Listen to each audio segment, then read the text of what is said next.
நான் அவர்களை சரியாக நடத்தவில்லை, உண்மைதான். ஆனால் நான் அவர்களை நேசிக்கிறேன், மனதால நேசிக்கிறேன். நான் ஆண்டவரிடம் மன்னிப்பு கேட்கிறேன், எனக்காக ஜெபியுங்கள் என்று மனம் கசிந்து அவன் அழுதான். ஒரு அருமையான பாவ சங்கீதம் அவனுக்கு கொடுத்து விட்டு நானும் மண்டியிட்டேன், அந்த பெற்றோரும் மண்டியிட்டார்கள்.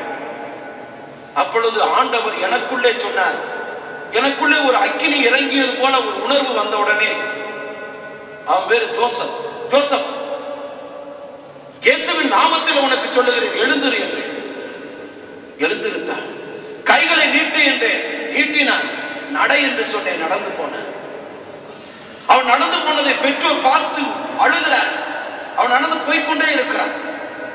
என் அருமையான சகோதரனே, சகோதரியே, நான் மிகையாக சொல்லவில்லை, நடந்ததை அப்படியே சொல்லுகிறேன். அப்பொழுது சொன்னேன், ஜோசப் திரும்பி வா என்று. அவன் திரும்பி வந்தான்.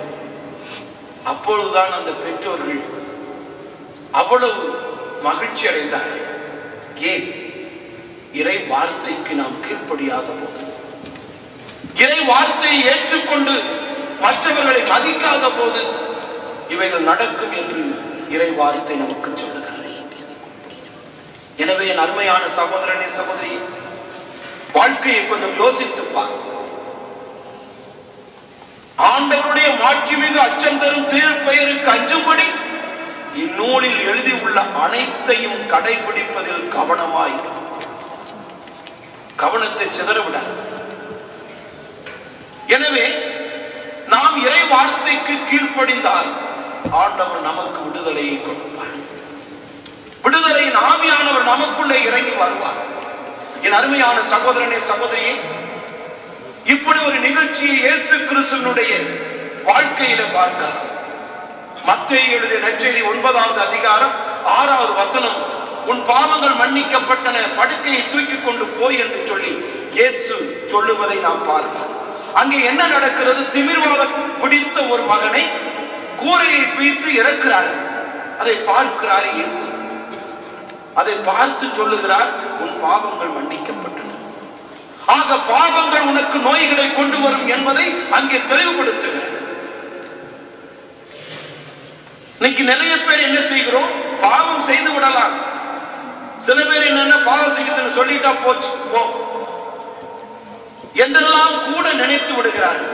பாவம் என்பது ஒரு மனிதனை அழுத்துவது மட்டுமல்ல. என் அருமையான சகோதர சகோதரிகளே, ஒரு பாவம் என்பது மனிதனுக்கு நோயை கொண்டு வரும் என்று இறைவார்த்தை தெளிவாக சொல்லும். ஆக ஒரு மனிதன் பாவம் செய்யாது இருப்பதுதான் கடவுளுடைய விருப்பம். கடவுள் இறைவார்த்தையினாலே அதைத்தான் சொல்லுகிறார். ஏனென்று சொன்னால், நாம் ஒவ்வொருவருடைய வாழ்க்கையும் கொஞ்சம் யோசித்து பார்க்க வேண்டும். நாம கொஞ்சம் யோசித்து பார்க்கணும் சொன்னா, இந்த பாவம் எப்படியெல்லாம் மனிதனை ஆட்டி படைக்கும்.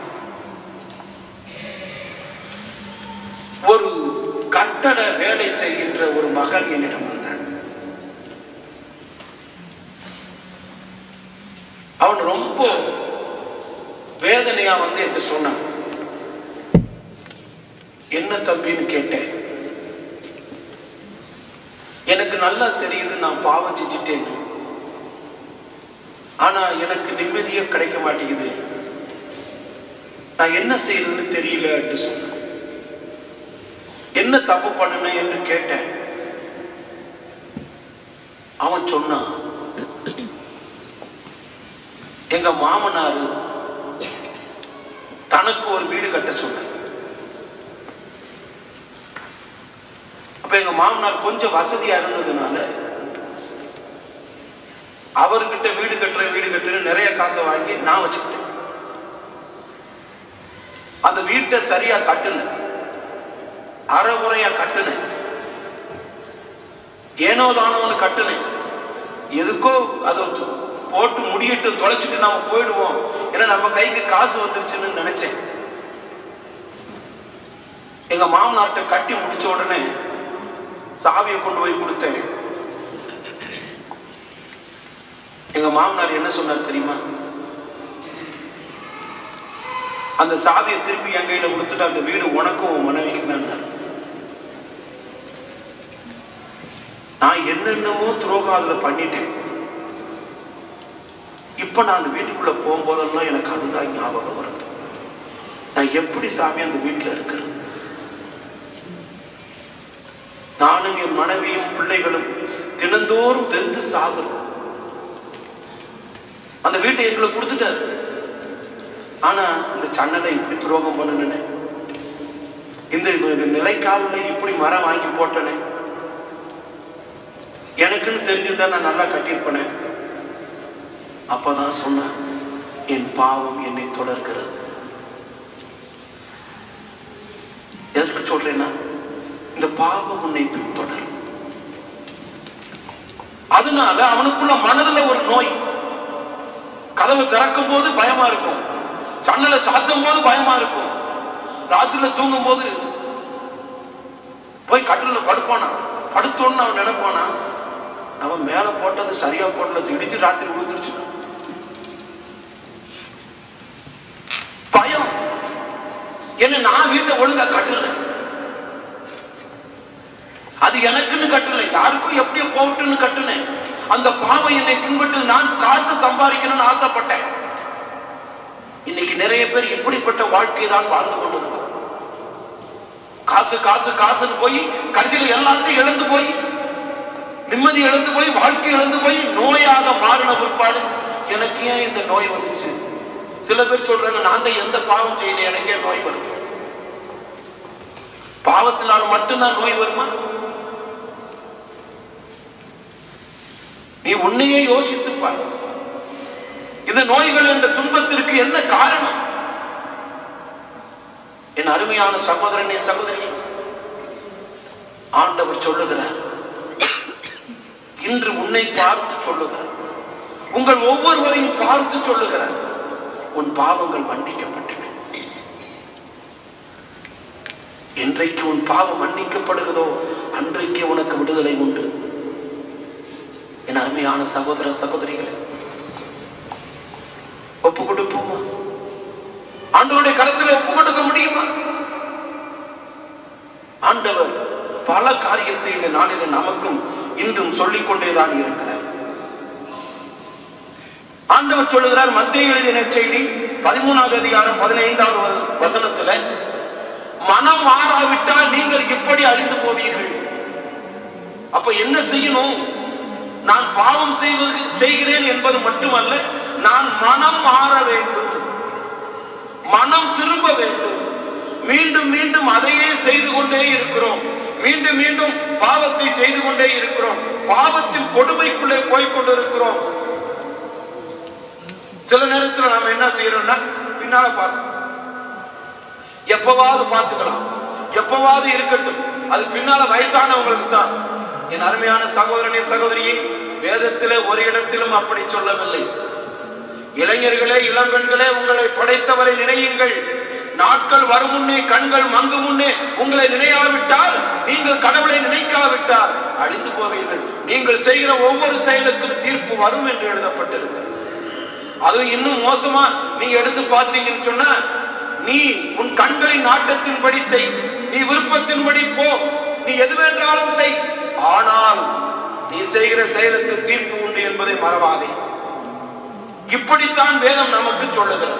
ஆக மனம் மாற வேண்டும் என்று மத்தேயு எழுதிய நற்செய்தியிலே சொல்லுகிறது. இன்றைக்கு மனிதன் எப்படி இருக்கிறான்? மனம் மாறுவதற்கு தன்னையே இணைத்துக் கொள்ளுகிறானா, அல்லது பாவத்திற்குள்ளே போய்கிட்டு இருக்கிறானா? என் அருமையான சகோதர சகோதரிகளே, ஒரு 3 குரங்கு என்ன செய்ததா, ஒரு மாமரத்துக்கு தினம் பழம் பறிக்க போகும். இப்ப அந்த மரத்துக்காரன் துப்பாக்கி வச்சு சுடுவோம். இப்ப இது யோசிச்சு, இனிமேல நம்ம தாங்க மாட்டோம், சுட்டு விட்டா நம்ம செத்துடுவோம்.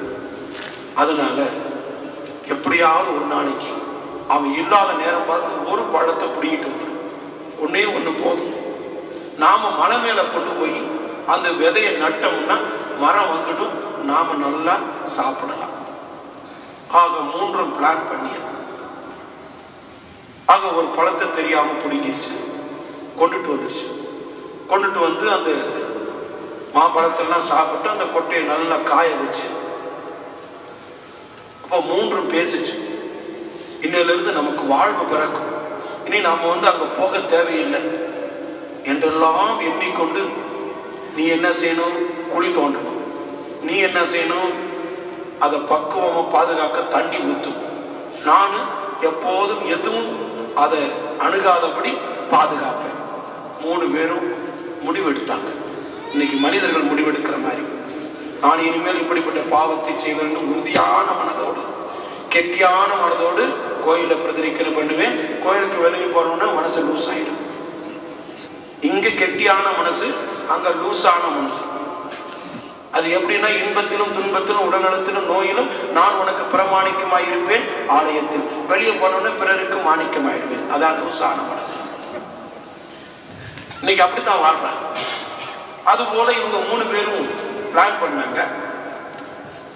ஆக ஒருத்தர் குழி தோண்டினாங்க, ஒருத்தர் நல்லா மண்ணு போட்டாங்க, விதையெல்லாம் நட்டாங்க, தண்ணி ஊற்றிக்கிட்டே இருக்காங்க.